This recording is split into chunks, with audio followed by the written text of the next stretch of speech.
കൃഷ്ണ ഗുരുവായൂരപ്പ, ഞാനിന്ന് നിങ്ങളോട് പറയാൻ ഉദ്ദേശിക്കുന്നത് കൃഷ്ണനാട്ടത്തിൻ്റെ കാര്യമാണ്. കുറച്ച് പേര് നമ്മളോട് സംശയം ചോദിച്ചിരുന്നു. അപ്പോൾ അതിൻ്റെ ഫലങ്ങളെ പറ്റിയിട്ടും എത്ര ദിവസമാണ് കൃഷ്ണനാട്ടം ഉള്ളത് എന്നും ഒക്കെ ഒന്ന് പറയാം എന്നുള്ള ഉദ്ദേശത്തിലാണ്. കൃഷ്ണനാട്ടം അവിടെ അവതരിപ്പിക്കാനിടയായ ഒരു സംഭവം എന്ന് പറഞ്ഞാൽ അതിൻ്റെ ഒരു ഐതിഹ്യം നമ്മളെ കോഴിക്കോട് മാനവേദൻ എന്ന് പറയുന്ന സാമൂതിരിയുടെ ആ ഒരു കഥകളിലൂടെയാണ്. അദ്ദേഹമാണ് കൃഷ്ണഗീതി എന്നുള്ള കൃഷ്ണനാട്ടത്തിൻ്റെ കാവ്യം എഴുതിയത്. അപ്പോൾ അത് അദ്ദേഹത്തിന് ശരിക്കും കൃഷ്ണനെ കാണണം എന്നുള്ള ആ ഒരു ഉദ്ദേശത്തിൽ എന്നും ഇങ്ങനെ ഗുരുവായൂരും ഒക്കെ ചിന്തിച്ച് നടക്കും, പ്രാർത്ഥന കൊണ്ട്. പക്ഷെ ഒരു ദിവസം വില്യമംഗലത്തിനോട് ചോദിക്കുമ്പോൾ എന്തായാലും ഇവിടെ വന്നിട്ട് നോക്കൂ എന്ന് പറഞ്ഞു. അപ്പോൾ അങ്ങനെ അദ്ദേഹം ഗുരുവായൂരെത്തിയിട്ട് അങ്ങനെ ഭജന ഒക്കെ ആയപ്പോൾ അങ്ങനെ ഇരുന്നപ്പോൾ ഒരു ദിവസം ഒരു ചിരട്ടയിൽ മണ്ണുകൊത്തി കളിക്കുന്ന ഉണ്ണിക്കണ്ണനെ ദർശിക്കാൻ പറ്റി. അപ്പോൾ അതാണ് ഗുരുവായൂരപ്പൻ ഉണ്ണിക്കണ്ണൻ എന്ന് പറഞ്ഞപ്പോൾ വേഗം പോയിട്ട് ഓടി പിടിക്കാൻ പോയി. അപ്പോൾ പിടിക്കാൻ പോയപ്പോൾ ആളെ കിട്ടിയില്ല. അപ്പോൾ ആളുടെ തലയിൽ നിന്ന് വീണ ഒരു പീലി അവിടെ നിലത്ത് വീണു എന്നുള്ളതാണ് അദ്ദേഹത്തിന് കിട്ടിയത്. അപ്പോൾ ഇന്നും കൃഷ്ണനാട്ടം കളിക്കുമ്പോൾ ആ പീലി അതിലുണ്ടാവും എന്നുള്ളതാണ് ആ കൃഷ്ണൻ്റെ അതിൽ വരുമെന്നാണ് പറയുന്നത്.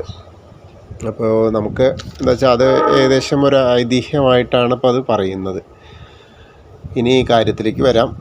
അതായത് അവതാരം മുതൽ സ്വർഗാരോഹണം വരെയാണ് 8 ദിവസത്തെ ആണ് കൃഷ്ണനാട്ടമായിട്ട് വരുന്നത്. അതും ശരിക്കും ഇതിനെ പറ്റും അഷ്ടപതിയാട്ടം എന്നൊക്കെ പറയും. അതിന് വേണ്ടത് ശരിക്ക് 8 നാഴി എണ്ണയും 8 തിരിയും 8 കുട്ടികളും 8 നാഴിക നേരത്തെ കളിയും 8 അരങ്ങ് പണം 8 പണം ഒക്കെ ആയിരുന്നു പണ്ട് ഉണ്ടായിരുന്നത്. അതിൻ്റെ എല്ലാം 8 ഉള്ളൊരു കാര്യങ്ങളായിരുന്നു. അപ്പോൾ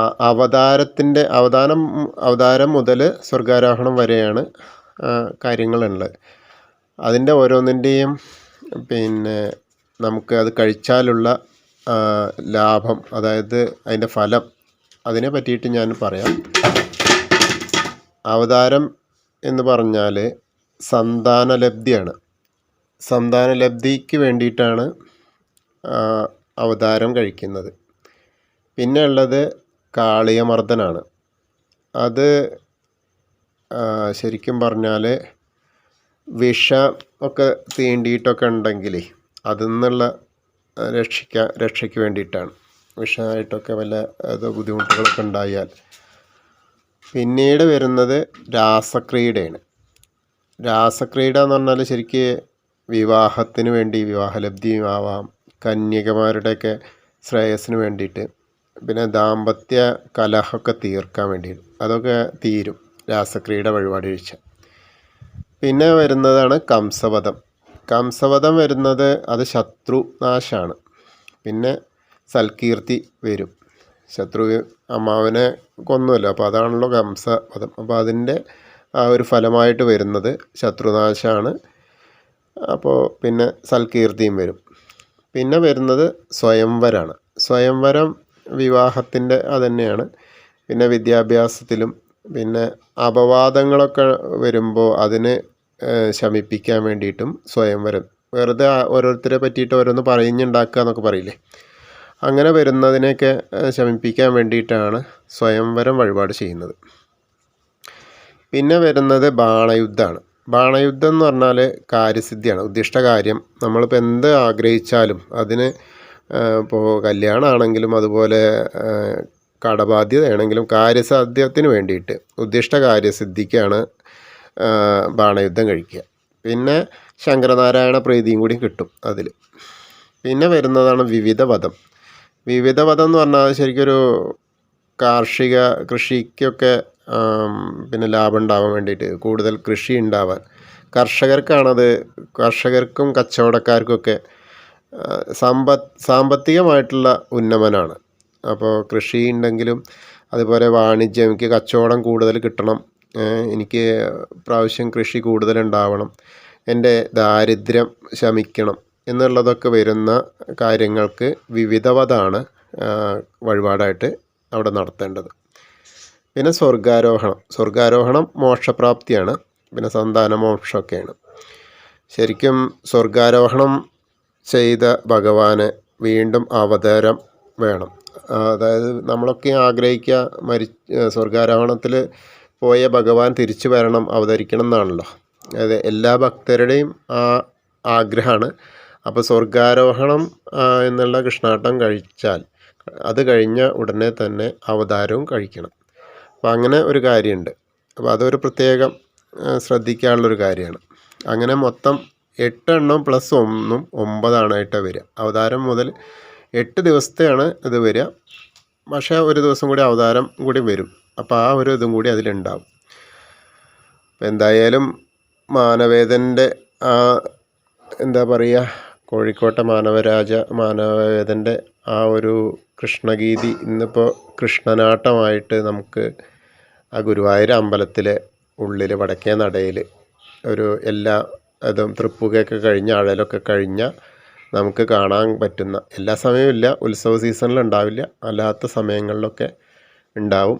അപ്പോൾ ഒരു 10:30 ഒക്കെ തുടങ്ങിയ ചിലത് 1.5-2 മണിക്കൂർ 2 മണി വരെയൊക്കെ ഉണ്ടാവും. ചിലത് 2:15 വരെ ഉണ്ടായ ദിവസമുണ്ട്. 2:15 വരെയൊക്കെ. അത് ചിലത് നേരത്തെ കഴിയും. നേരത്തെ ഇതിൽ നമ്മൾ പറഞ്ഞ പോലെ 8 നാഴിക എന്നൊക്കെ പറയുന്ന തരത്തിലാണ്. അപ്പോൾ എല്ലാവരും ഇനി വരുമ്പോൾ അതൊക്കെ ഒന്ന് ശ്രദ്ധിച്ച് കാണാൻ നോക്കുക. അപ്പോൾ കൃഷ്ണനാട്ടം വഴിപാട് ഇപ്പോൾ ഈ കാര്യങ്ങൾക്കൊക്കെ കൃഷ്ണനാട്ടം വഴിപാട് ഗുരുവായൂരപ്പന് കഴിച്ചാൽ ഏറ്റവും പ്രധാനമാണ്, ഏറ്റവും ഇഷ്ടമാണ് ഗുരുവായൂരപ്പന് എന്നാണ്. അതിൽ വീണ്ടും പറയാനുള്ളത് എന്താ വെച്ചാൽ, നട അടച്ചാലേ കൃഷ്ണനാട്ടം ഉണ്ടാവുള്ളൂ. ആ കൃഷ്ണനാട്ടം അങ്ങനെ വരുത്താൻ കാരണം കൃഷ്ണൻ അതായത് ഗുരുവായൂരപ്പൻ ആ കൃഷ്ണനാട്ടം കാണാൻ നമ്മളിൽ ഭക്തരിൽ ഒരാളായിട്ട് അവിടെ ഉണ്ടാവുന്നതാണ്. അപ്പോൾ അതുകൊണ്ട് ഏറ്റവും കൂടുതൽ ശ്രദ്ധിക്കേണ്ടത് അതാണ്. പിന്നെ കൃഷ്ണനാട്ടത്തിൻ്റെ കഥയൊക്കെ ശരിക്കും അവിടെ പ്രദർശിപ്പിക്കും. അത് നമ്മൾ കുറച്ച് നേരത്തെ ചെന്നാൽ അവിടെ അറിയാം. ആ വടക്കേ നടയിൽ വിളക്ക് കത്തിച്ചിട്ട് അതിൻ്റെ അപ്പുറത്തൊരു ബാനർ വെച്ചിട്ടുണ്ടാവും. അതിൽ കഥ അറിയാം.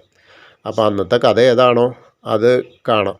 അത് നമുക്ക് അറിഞ്ഞാൽ നമുക്ക് അവർ പറയുന്ന ഭാഷയ്ക്ക് അതനുസരിച്ച് നമ്മളെ ഉള്ളിൽ നമുക്ക് ആ കഥയെ മനസ്സിലാവും. അപ്പോൾ ഏറ്റവും നല്ലതാണ് ഗുരുവായൂരപ്പൻ കൂടി കാണുന്ന കൃഷ്ണാട്ടം കാണുക. എല്ലാവരും അത് ഒന്ന് നോക്കുക. ഇനി വരുന്ന ഗുരുവായൂർ വന്ന താമസിക്കാൻ നിൽക്കുന്ന അവസ്ഥ ഉണ്ടെങ്കിൽ അതൊന്ന് നോക്കുക. പിന്നെ വഴിപാട് കഴിക്കുമ്പോൾ ഇതൊന്ന് പ്രത്യേകം ശ്രദ്ധിച്ചോളുക. അവനവൻ്റെ ഉദ്ദിഷ്ടകാര്യം എന്തൊക്കെയാണോ, എന്തിനു വേണ്ടിയിട്ടാണോ, ഇത് പലരും ചോദിച്ചുകൊണ്ടാണ് ഇപ്പോൾ ഞാൻ ഇങ്ങനെ ഒന്ന് വീഡിയോയിൽ വരുന്നത്. എല്ലാവർക്കും ഇഷ്ടമായിരുന്നെങ്കിൽ ഇതൊന്ന് ലൈക്ക് ചെയ്യുക, പിന്നെ ഷെയർ ചെയ്യുക. കമൻറ്റുകളിൽ വന്നാൽ ഞാൻ തിരിച്ച് മറുപടി തരാം. അതിന് യാതൊരു ബുദ്ധിമുട്ടുമില്ല. എല്ലാം ഗുരുവായൂരപ്പൻ്റെ നിശ്ചയമായിട്ട് നടക്കട്ടെ. ഹരേ കൃഷ്ണ.